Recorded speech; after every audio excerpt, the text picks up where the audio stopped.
भिखारन, चल भाग यहाँ से। धनिया की किस्मत में किसी के 1-2 रुपए होते तो किसी की गाली और तुतलियों से खेलने की होती है, लेकिन धनिया इस उम्र में ट्रैफिक सिग्नल पर भीख मांगा करती थी।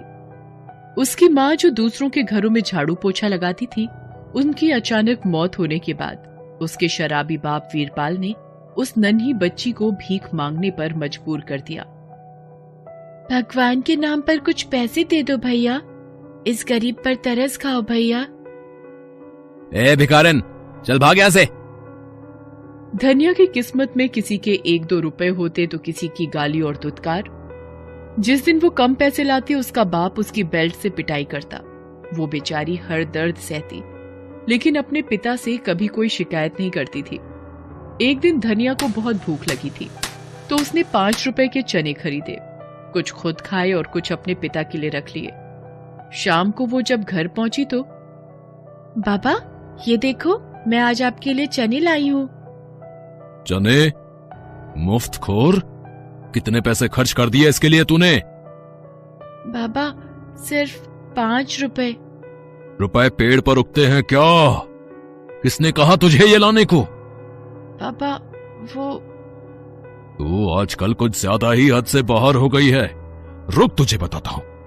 शराब के नशे में वीरपाल ने अपनी मासूम बेटी को इतना मारा कि वो बेचारी बेहोश हो गई।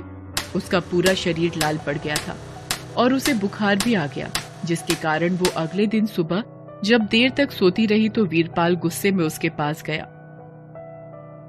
बड़ी बेशर्म है तू। तेरा बाप यहाँ जाग गया और तू खाट तोड़ रही है।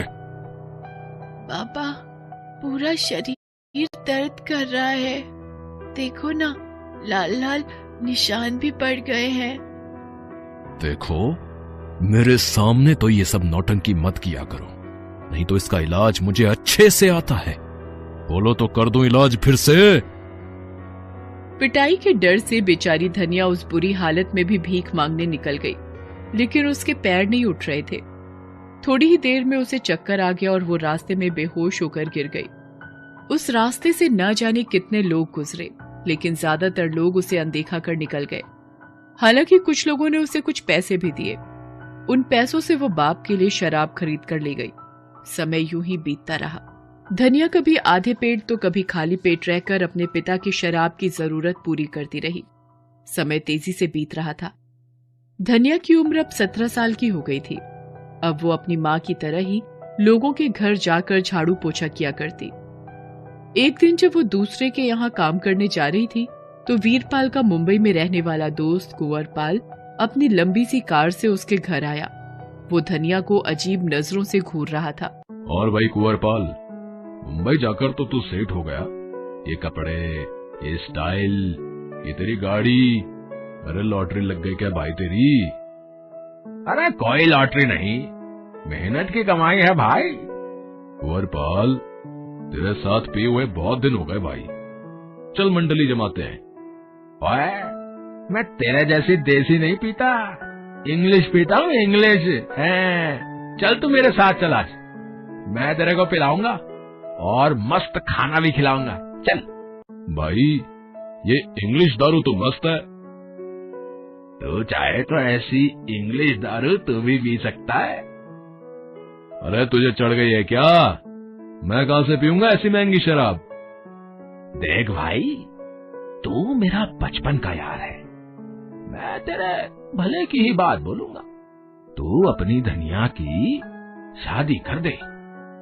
तेरा दिमाग खराब है क्या? उसकी शादी कर दूंगा तो मेरा घर कौन चलाएगा? मेरी दारू का खर्चा कौन उठाएगा? अरे पहले सुन तो, मेरे साथ मुंबई से मेरा एक पार्टनर मनीष भी आया है। वो बहुत अमीर है। उसने तेरी बेटी धनिया को देखा भी है, वो उसे बहुत पसंद है। मैं उससे तेरी बेटी की शादी करवा देता हूँ। वो तुझे बदले में 5 लाख रुपए देगा। 5 लाख? शादी के लिए? देख, उसे गांव की लड़की से ही शादी करनी है, इसलिए वो पैसे दे रहा है। तुझे मंजूर है तो बोल, नहीं तो और भी रिश्ते हैं। धनिया की शादी मनीष से हो गई। मनीष ने 5 लाख रुपए वीरपाल को दे दिए। 2 दिन बाद मनीष धनिया को ट्रेन से मुंबई लेकर चला गया। 17 साल की धनिया आंखों में नए सपने लिए मुंबई पहुंची। मनीष उसे बहुत प्यार करता था। वो पुरानी सारी तकलीफ भूल गई, लेकिन एक सप्ताह के बाद ही।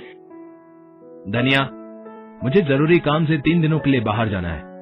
मैंने तेरे लिए सब इंतजाम कर दिया है, तुझे किसी चीज की दिक्कत नहीं होगी।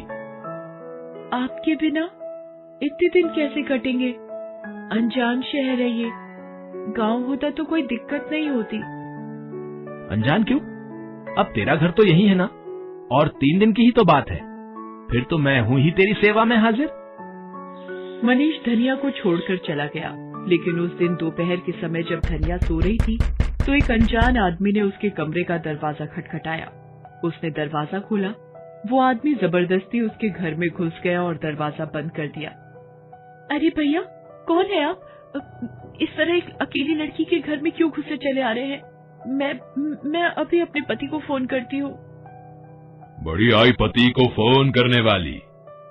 तेरे पति ने ही यहाँ घुसने के लिए पूरे 20,000 लिए हैं। चल अब नाटक बंद कर और मुझे खुश कर।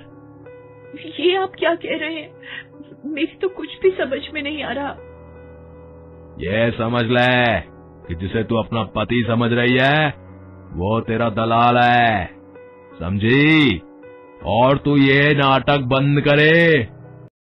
धनिया ने उस आदमी के मुंह से जो सुना उसे सुनकर वो बहुत डर गई।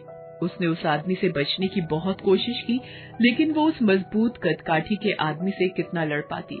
उस आदमी ने उसके साथ जो चाहा वो किया, फिर वो चला गया। 3 दिन तक कोई न कोई नया आदमी धनिया के पास आता रहा और उस बेचारी के साथ जबरदस्ती करता रहा। 3 दिन बाद मनीष आया। धनिया उसे देखते ही रोने लगी। मैंने आपको क्या समझा और आप क्या निकले? पति होकर आपने मेरा सौदा कर दिया। अरे ये सब तुम क्या कह रही हो? तुम्हारा सौदा कर दिया? किसने कहा तुझे ये? कहीं मेरे पीछे तो यहाँ कोई नहीं आया? तब धनिया ने मनीष को उसके जाने के बाद की सारी कहानी बताई। तब मनीष ने रोते हुए कहा, तेरे सर की कसम धनिया, मैं निर्दोष हूँ। मुझे यहाँ से ले चलिए मनीष, यहाँ मेरा दम घुटता है। हाँ धनिया, अब हम यहाँ नहीं रहेंगे। हम आज ही ये जगह छोड़कर कहीं चले जाएंगे। उसके बाद मनीष ने वो जगह तत्काल छोड़ दी और धनिया को लेकर वहाँ से निकल गया। फिर वो उसे लेकर एक नई जगह पर गया, लेकिन पता नहीं क्यों धनिया को उस इलाके में अजीब सी घबराहट होने लगी थी। ये आप कहाँ ले आए? ये जगह मुझे बिल्कुल ठीक नहीं लग रही है। क्या अब हम यहाँ रहेंगे? धनिया, यहाँ मेरा एक दोस्त रहता है। अभी कुछ दिन हमें यहीं रहना होगा। तुम थोड़ी देर यहाँ रुको, मैं उसे बाहर लेकर आता हूँ। उसके बाद मनीष एक बड़े से घर के अंदर गया। उसने धनिया को बाहर ही इंतजार करने के लिए कहा। असल में मनीष धनिया को कोठे पर बेचने लाया था। उसने 10 लाख में उसका सौदा कर दिया और पिछले रास्ते से वहाँ से निकल गया। धनिया बहुत देर तक उसका बाहर इंतजार करती रही, लेकिन वो नहीं आया। कुछ देर बाद कुछ बदमाश से दिखने वाले लोग बाहर आए और धनिया को पकड़कर अंदर ले जाने लगे। अरे अरे, मुझे आप लोग कहाँ ले जा रहे हैं? देखिए देखिए, ये घर मेरे पति के दोस्त का है। मैं आप लोगों की शिकायत करूंगी उनसे। छोड़ो मुझे। मनीष मुझे बचाओ। वो गुंडे उसे पकड़कर अंदर ले गए। अंदर एक अजीब सी दुनिया थी। कई सारी लड़कियां अजीब स्थिति में इधर उधर घूम रही थी। तभी एक औरत जिसका नाम रीटा आंटी था, उसकी कड़कदार आवाज गूंजी। ए लड़की, अपना भोपू बंद कर, नहीं तो इतना मारूंगी कि मुंह से आवाज निकलनी ही बंद हो जाएगी। देखिए, मुझे छोड़ दीजिए। मुझे मेरे पति के पास जाने दीजिए। पति? तेरा पति तुझे 10 लाख में मुझे बेचकर चला गया। आज से मैं जो कहूंगी तुझे करना होगा, समझी? नहीं तो नरक क्या होता है वो तुझे यही देखने को मिल जाएगा। आज से तेरा काम है ग्राहकों को खुश करना, और वो कैसे करना है यहाँ की लड़कियां तुझे बता देंगी। धनिया सच में नरक में आ गई थी। यहाँ हर दिन कई सारे लोग उस असहाय लड़की के साथ जबरदस्ती करते और वो बेचारी सब कुछ सहती। उसे कई बार वहाँ से भागने का मन हुआ, लेकिन रीटा के गुंडे हमेशा सभी लड़कियों पर अपनी नजर बनाए रखते। धनिया एक लाश बनकर रह गई थी वहाँ, जिंदा लाश। उस 4 दीवारी में उसकी चीख गूंज कर रह जाती। दुख के बादल छटने का नाम ही नहीं ले रहे थे। लेकिन एक दिन ये बादल छटे। असल में हुआ ये कि एक दिन जब दोपहर में रीटा आंटी सो रही थी, तब वहाँ रोज की तरह सोहन चाय देने के लिए आया। उसने रीटा आंटी को सोता हुआ देखा तो वो सीधा धनिया के कमरे में चला गया और उसने धनिया को कहा, धनिया चल भाग चले यहाँ से चल। धनिया सुनकर हैरान थी, पर फिर भी उसने हिम्मत करके पूछा, आप कौन है? आप मुझे क्यों बचाना चाहते हैं? मैं सोहन चाय वाला हूँ और मैं तुमसे बहुत प्यार करता हूँ। मैंने तुम्हें जब पहली बार देखा था तभी से मैं तुमसे प्यार करता हूँ। मुझसे तुम्हारा दुख और कष्ट देखा नहीं जाता। मैं हमेशा से ही मौके की तलाश में था कि मैं तुम्हें यहाँ से कैसे आजाद कराऊं। पर हम यहाँ से भाग नहीं सकते क्योंकि रीटा आंटी के सभी गुंडों ने चारों तरफ से घेर रखा है। हर जाने आने वाले रास्ते पर आंटी जी के बहुत से गुंडे पहरा दे रहे हैं। हम पकड़े जाएंगे। ये लो। मोबाइल? ये किसका मोबाइल है? तुम कैसे इस जगह तक मोबाइल ले आए? ये मोबाइल तो रीटा आंटी का है। वो सो रही थी, मैं चुपचाप से ये मोबाइल उठा लाया। अब तुम जल्दी से पुलिस को फोन कर दो जिससे कि वो हमारी कुछ मदद कर सके। धनिया तुरंत फोन करके पुलिस को सब कुछ बता देती है और थोड़ी ही देर में पुलिस वहां पहुंच जाती है। कोई भी यहाँ से हिलने की कोशिश नहीं करेगा। हमने इस इलाके को चारों ओर से घेर लिया है। पुलिस रीटा आंटी और उसके गुंडों को पकड़ कर ले गई। वहां पर कई सारी बंधक लड़कियों को पुलिस ने छुड़वाया। धनिया अब एक नारी निकेतन में रहती है। वो वहां सिलाई सीख रही है।